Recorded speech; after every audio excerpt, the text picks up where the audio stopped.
Senator Pratt. Mr. Acting Deputy President.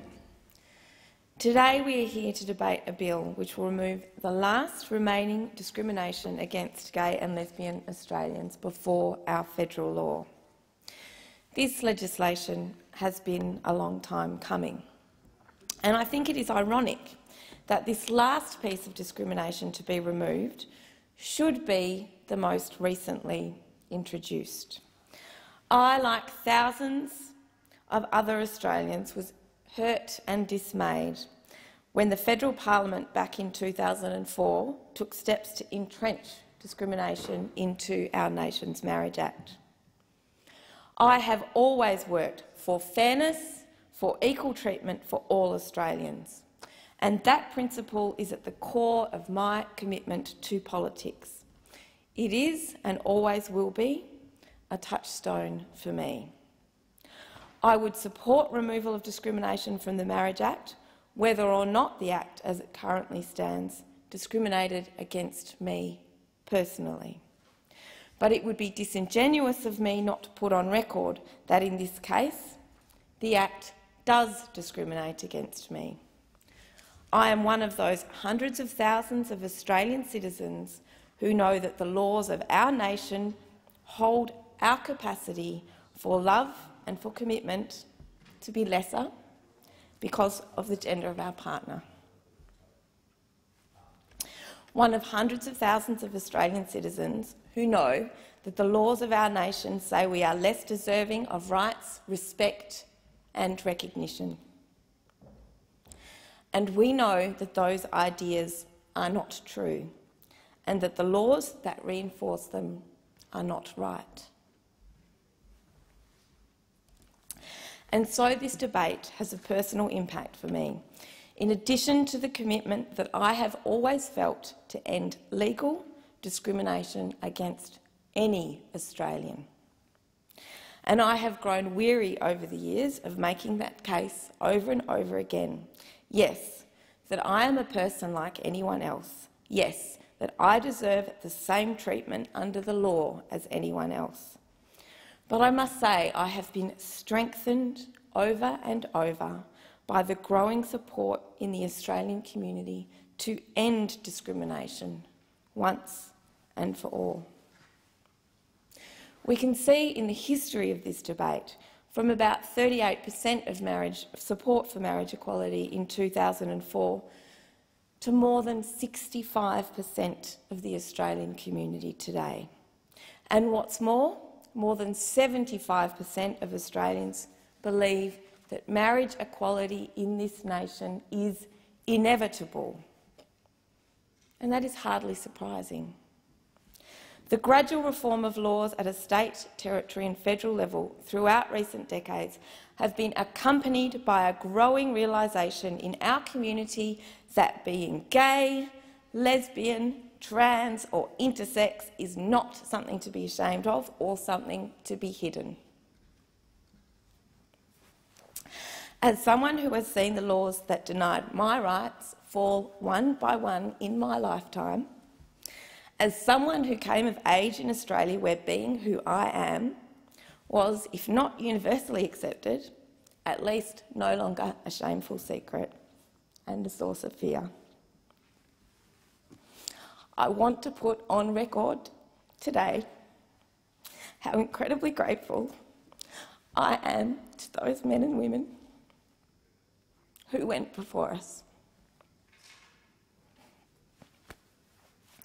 Those men and women who were brave enough to be open about their life, open about their love in a time when doing so put them at real risk of danger, who fought for our rights, regardless of what it cost them, both personally and for many professionally. Without them, we would not be debating this bill today. And without them, I would not be in this parliament at all. And without them, it would not now be the norm, rather than the exception, for gays and lesbians to live openly, to be accepted by their families, their workmates and their communities. Because of that openness, because of that acceptance for many Australians today, the question of marriage equality, it is not an abstract one.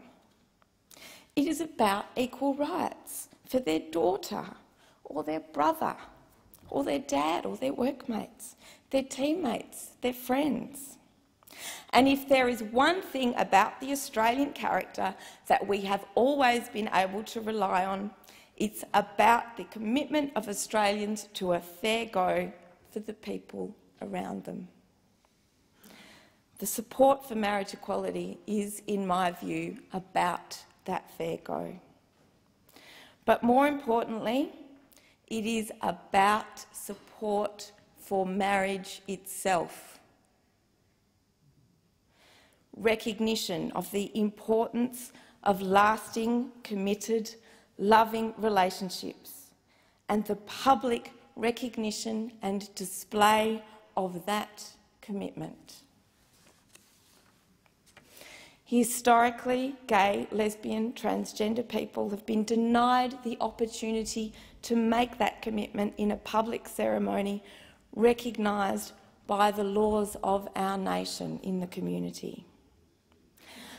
And I think it is one of the bitterest ironies of this debate that historically gay people have been stigmatised as promiscuous and immoral, while being denied by the law the right to demonstrate the importance and consistency of their relationships in the way that any other Australian can. Think about that. If marriage is important to our society, if mutual commitment to a shared life is important, if it is valuable in and of itself, and I think it is, valuable for the strength it lends our community, then we should be encouraged by the desire of so many non-heterosexual couples to enter into that lifelong bond. The simple fact is, thousands of lesbian and gay couples are married here and abroad, and I take issue with Senator Brandis when he says this is in breach of custom. Well, take a look at Australia today. Take a look at the custom of Australia today. There are thousands of lesbian and gay couples who are married in marriages like anybody else's. They have the same characteristics as any other, bar the official recognition of the law of our country. I understand that some senators may be concerned, as some who submitted to the Senate and Legal Constitutional Affairs are concerned, that the removal of discrimination in the Marriage Act would force religious celebrants who feel same-sex marriage is against the principle of their religions to nonetheless preside over such marriages. But you know, you only need to look at the facts of the Marriage Act today. The Marriage Act contains provisions that clearly and unequivocally protect ministers of religion from any obligation to conduct marriages that they believe do not accord with their religious beliefs. So I will be voting for this bill, and I hope that all my Labor colleagues will be voting for this bill. I know the majority are. I believe that this bill fits with a sensible reform agenda, with the passion for fairness and equality that our party has always prized. And I hope too that opposition senators on the other side of this chamber will be voting for this bill, voting for it because they support the importance of marriage in our society. I believe that this bill fits with the Liberal Party's stated commitment to the rights and freedoms of equal opportunity for all Australians. And I remind National Party senators that a great many lesbian and gay Australians live in rural and regional Australia. They are your constituents too, and I ask you to recognise their rights. I believe that this bill, as the Constitutional Affairs Committee recommended, should be the subject of a conscience vote for all federal senators and members. This is in fact consistent with the way the Marriage Act has been treated in the past.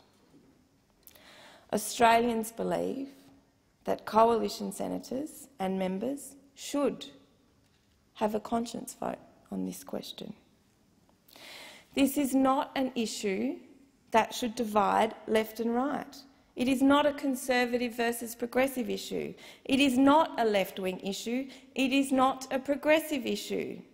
It is about our recognition of the importance to individuals, to our community, of the people who are making together a mutual commitment to a shared life.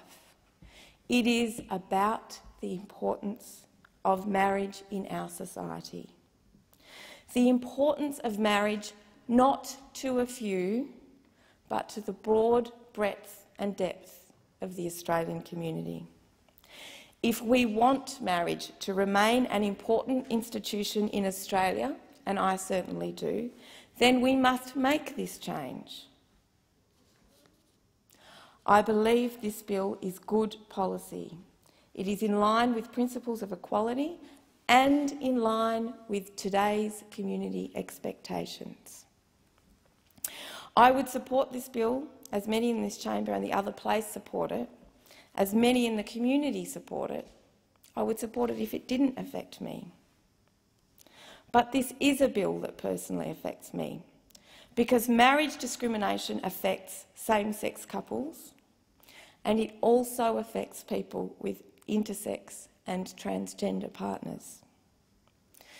I'm sure many of you don't know, but under the current law, we see married couples with children forced to divorce against their will when one partner realises they are transgender in order to have their gender legally recognised. It is a disgrace. Functional families with children required to divorce so that someone can have their gender recognised. Under the current law, there are also Australians who have the legal right to marry no one because they are legally and by biological fact intersex. That is, they are both male and female, irrespective of how they identify. The discrimination in the Marriage Act directly affects me, as well as thousands and thousands of other lesbian, gay, bisexual, transgender and intersex Australians. But it directly affects many, many, many more Australians than that.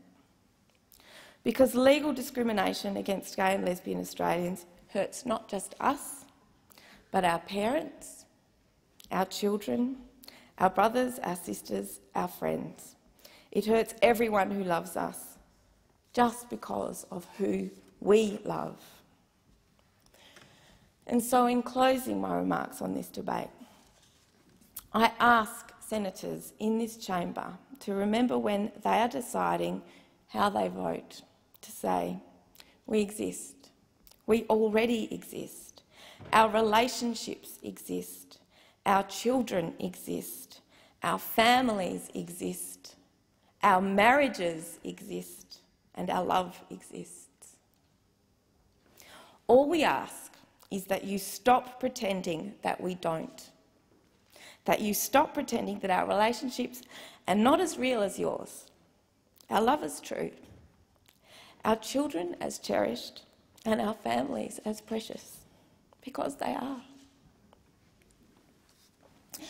Removing this last vestige of legal discrimination against gay and lesbian Australians, transgender and intersex Australians from federal law now has the support of the majority of the Australian community, and it is my sincere hope that it also has the support of the majority of senators in this place.